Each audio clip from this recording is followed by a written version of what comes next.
Jumpa lagi dengan saya, Pribadi Setianto, mewakili tim kami menyampaikan topik analisis runtun waktu. Video kelima ini membahas metode dekomposisi pada analisis runtun waktu. Mohon maaf, video berdurasi sangat lama karena sulit menentukan waktu pemotongannya. Silahkan istirahat sejenak menjelang frame keempat. Mari kita mulai.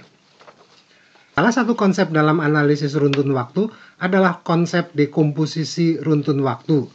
Dalam konsep ini, diasumsikan bahwa data runtun waktu mengandung 4 komponen yang bersifat multiplikatif, yaitu tren, variasi musim, siklus, dan random. Kita sudah membahas metode penghalusan yang dimaksudkan untuk meredam random. Juga sudah membahas time trend yang menunjukkan kecenderungan jangka panjang. Akan halnya siklus yang merupakan gelombang naik dan turun dalam jangka panjang merupakan komponen yang sangat sulit diprediksi karena baik intensitas maupun panjang gelombangnya cenderung bervariasi dari waktu ke waktu. Siklus terjadi terutama dalam perekonomian dengan dampak pada komoditas secara sangat variatif. Seringkali lebih berupa penurunan atau kenaikan dalam laju pertumbuhan. Jadi, yang terjadi adalah masih terjadi pertumbuhan namun dengan tingkat yang mengecil. Metode analisis runtun waktu cenderung menganggapnya sebagai tidak adanya pengaruh siklus. Nah, ketiadaan pengaruh itu dalam konteks bahwa komponen runtun waktu adalah bersifat multiplikatif tadi, maka nilai siklus diasumsikan sebesar 1, jadi bukan sebesar 0. Maka data runtun waktunya tinggal bersisa 3 unsur lainnya, yaitu time trend, variasi musim, dan random. Sebelumnya sudah dibahas tentang time trend dan menghilangkan unsur random melalui pengrata-rataan. Jadi tinggal tersisa unsur variasi musiman dalam data runtun waktu yang belum dibahas. Mari membahasnya. Variasi musiman sebagai variasi yang berulang dinyatakan dalam bentuk angka relatif sehingga dinamakan indeks musiman. Dan metode yang akan digunakan untuk mendapatkannya bernama rasio terhadap rata-rata bergerak terpusat. Jadi rata-rata bergerak yang digunakan akan melalui proses pemusatan terlebih dahulu. Perlunya proses pemusatan itu akan dijelaskan sebelum menguraikan langkah-langkah perinci dalam rangka penyusunannya. Namun, sebelum itu akan dijelaskan dahulu penalaran dari metode rasio terhadap rata-rata bergerak terpusat ini. Begini penalarannya. Y adalah data runtun waktu yang masih mengandung time trend, variasi musim, dan random. Satuan waktunya misalnya triwulanan atau bulanan, sehingga kelak kita akan mempunyai indeks musiman untuk masing-masing triwulan atau masing-masing bulan. Yang sering dianalisis adalah triwulanan. Fluktuasi triwulanan ini dapat dihilangkan melalui proses pengrata-rataan. Jadi rata-rata selama 4 triwulan yang berurutan dipandang mampu menghilangkan pengaruh musiman. Rata-rata 4 periode berurutan ini dilakukan sepanjang observasi secara bersambungan sehingga menjadi rata-rata bergerak. Misalkan data yang sudah terbebas dari variasi musiman tersebut adalah V cap ini. Maka hasil dari Y yang masih mengandung variasi musiman dengan V cap yang sudah terbebas dari variasi musiman akan menghasilkan data runtun waktu yang hanya mengandung variasi musiman dan random. Langkah berikutnya menjadi sangat teknis sehingga perlu disajikan bersama datanya pada frame berikutnya. Kita lihat bagaimana itu. Kita bahas dahulu tentang makna pemusatan dalam metode ini.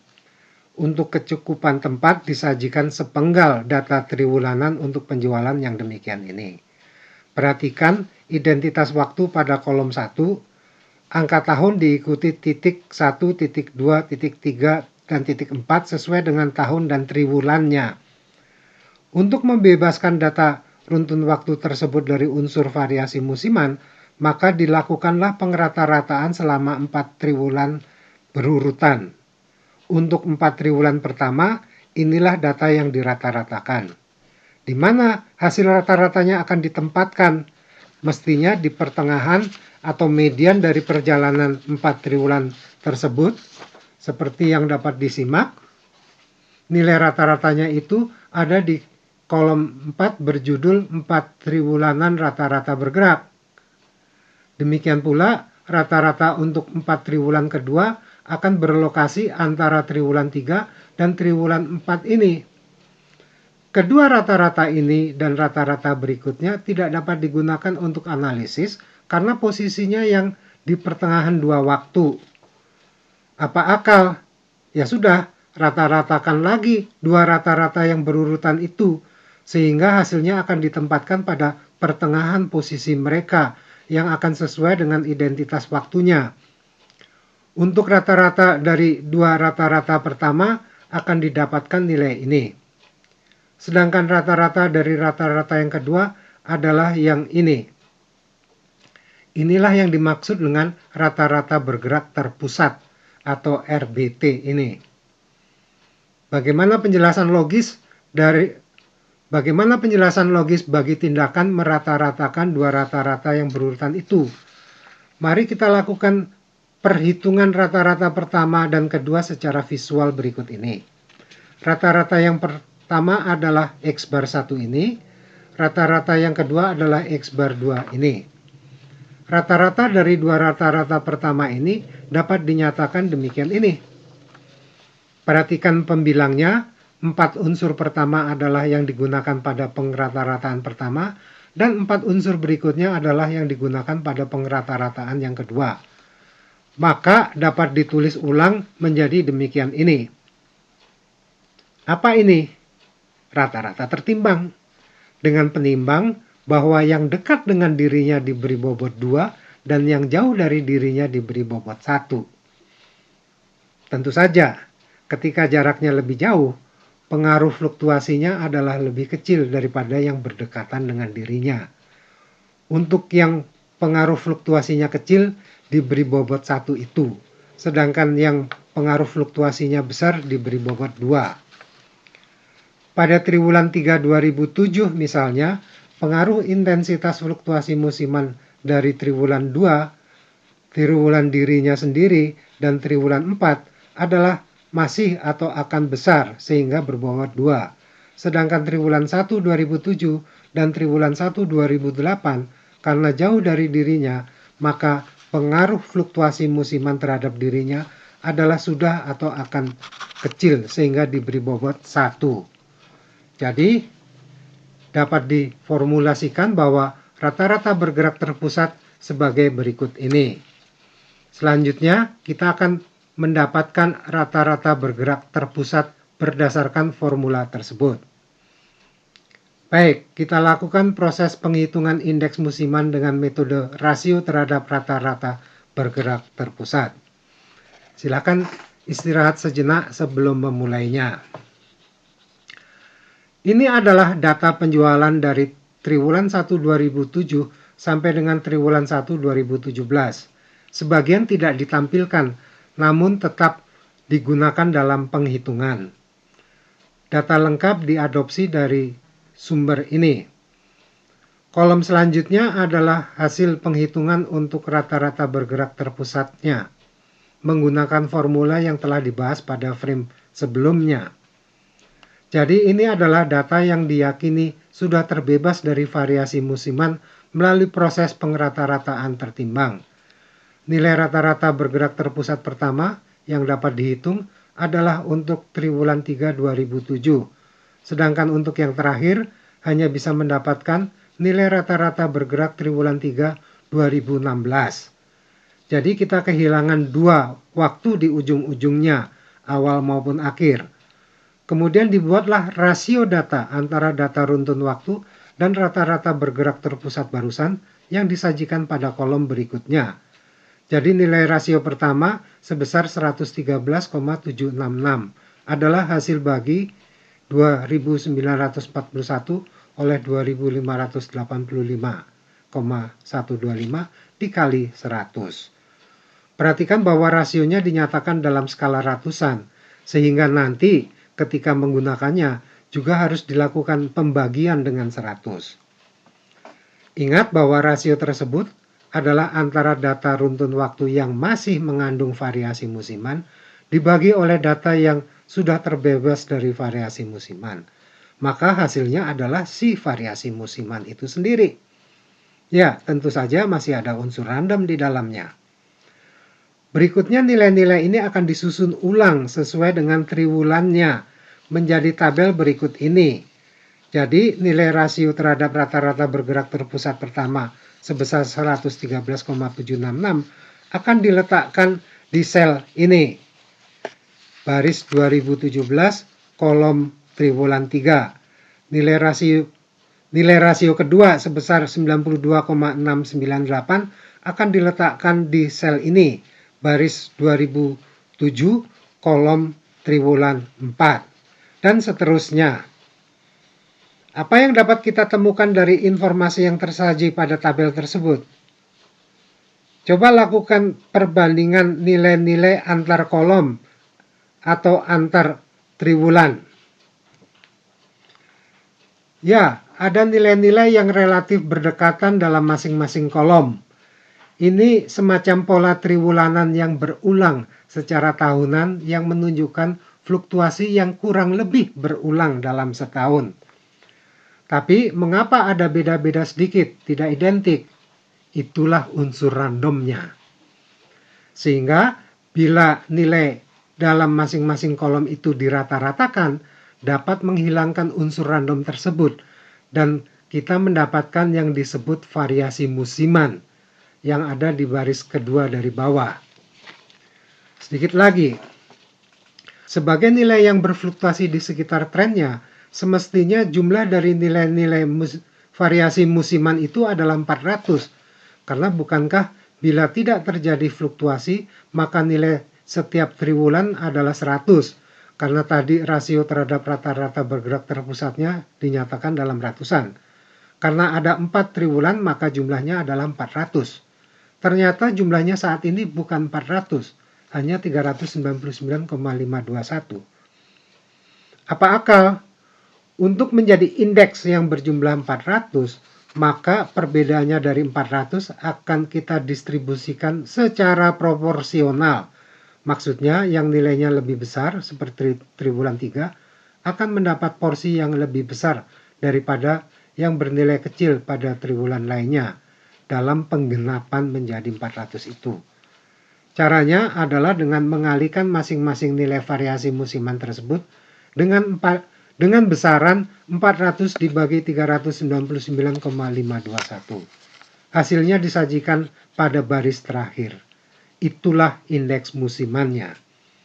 Jadi, apabila dibuat perakiraan tren triwulanan, maka pada triwulan pertama cenderung sebesar perakiraan tren triwulanannya, sedangkan pada triwulan 2 adalah sebesar 6% di bawah perakiraan tren triwulanannya, dan triwulan 3 melonjak naik menjadi lebih dari 11% di atas perakiraan tren triwulannya, dan akhirnya pada triwulan 4 turun lagi menjadi hampir 7% di bawah perakiraan triwulanannya. Demikian itu berulang sepanjang tahun. Nilai indeks musiman yang diperoleh itulah yang digunakan untuk menghilangkan unsur musiman dari data runtun waktu. Untuk kemudahan melakukannya, maka nilainya itu akan diletakkan di kolom berikutnya dari tabel awal tadi, sehingga dapat dilihat urutan indeks musiman yang berulang setiap tahun seperti ini. Data runtun waktu yang dihilangkan unsur musimannya itu disebut de-seasonalized data. Dalam hal ini, de-seasonalized sales yang akan disajikan pada frame berikutnya. Kita lanjutkan. Disajikan data penjualan yang digunakan, disajikan kembali deretan indeks musimannya. Silakan dicermati nilai-nilainya berulang. Silakan dicermati nilai-nilai berulangnya indeks musiman tersebut. Perhatikan deretan 4 triwulanan nilai ini yang berulang pada 4 triwulan di sini. Berdasarkan 2 kolom yang ada, dihasilkanlah deseasonalized sales atau yang dikenal dengan nama seasonally adjusted time series. Dalam hal ini adalah seasonally adjusted sales. Ini merupakan hasil bagi antara data runtun waktu awal dibagi indeks musimannya dan jangan lupa dikali 100 karena skala indeksnya adalah dalam ratusan. Data yang sudah dibersihkan dari unsur variasi musiman itulah yang akan dipakai untuk membuat perkiraan fungsi time trendnya. Untuk itu, perlu kita buat plot datanya untuk menetapkan bentuk fungsi mana yang paling mendekati perilaku datanya. Hasil plot tersebut adalah demikian ini. Nampaknya ada kecenderungan bentuk fungsi eksponensial. Maka kita akan memerlukan transformasi data variable dependent seasonally adjusted sales tadi ke dalam skala logaritma natural ini. Untuk kelengkapan data yang akan diperlukan oleh Excel untuk menjalankan fasilitas data analysis yang berupa regresi, perlu kita sediakan variabel independennya yang berupa waktu. Untuk kemudahannya, kita kembangkan variabel waktu itu demikian ini. Bila hasil diaplikasikan pada Excel, maka akan disajikan data yang demikian ini. Yang bila dituliskan, persamaan regresinya sebagai fungsi waktu menjadi demikian ini. Y-cap adalah E pangkat 7,802 plus 0,017T plus 0,060 pangkat 2, yaitu standar error persamaan, dibagi 2. Nilai 0,017 dari koefisien T menunjukkan laju pertumbuhan triwulanan yang cukup tinggi, yaitu sebesar 0,017 atau 1,7% per triwulan, atau hampir 7% per tahun. Kita lanjutkan untuk membuat perakiraan waktu mendatang dengan menggabungkan kedua unsur runtun waktu tersebut, tren dan indeks musiman. Silahkan diikuti. Ya, kita akan membuat perakiraan triwulanan penjualan untuk tahun 2022. Dalam hal ini, kita akan membuat perakiraan yang mendatang baik dari segi time trend sebagai kecenderungan perjalanan waktu dan indeks musimannya yang menunjukkan fluktuasi triwulanannya. Untuk itu disajikan kembali fungsi perkiraan trennya dan indeks musimannya. Juga disiapkan waktu-waktu yang akan diproyeksikan. Triwulan 1 tahun 2022 seyogianya mempunyai T sebesar 59, diikuti dengan 60 untuk triwulan 2 dan seterusnya. Bila nilai-nilai T itu dimasukkan ke dalam persamaan duganya, maka akan diperoleh perakiraan nilai tren penjualan yang demikian ini. Selanjutnya, masukkan unsur variasi musimannya dengan cara mengalihkan hasil perakiraan tren tersebut dengan indeks musiman yang sesuai, sehingga diperoleh perakiraan penjualan triwulanan yang demikian ini. Perhatikan bahwa ketika menggunakan indeks musiman, kita tidak menggunakan skala ratusannya agar tidak salah hitung. Demikianlah metode rasio terhadap rata-rata bergerak terpusat dalam rangka menetapkan indeks musiman. Kita bahas subtopik menetapkan variasi musim dengan variabel dummy di video 6. Silahkan diikuti.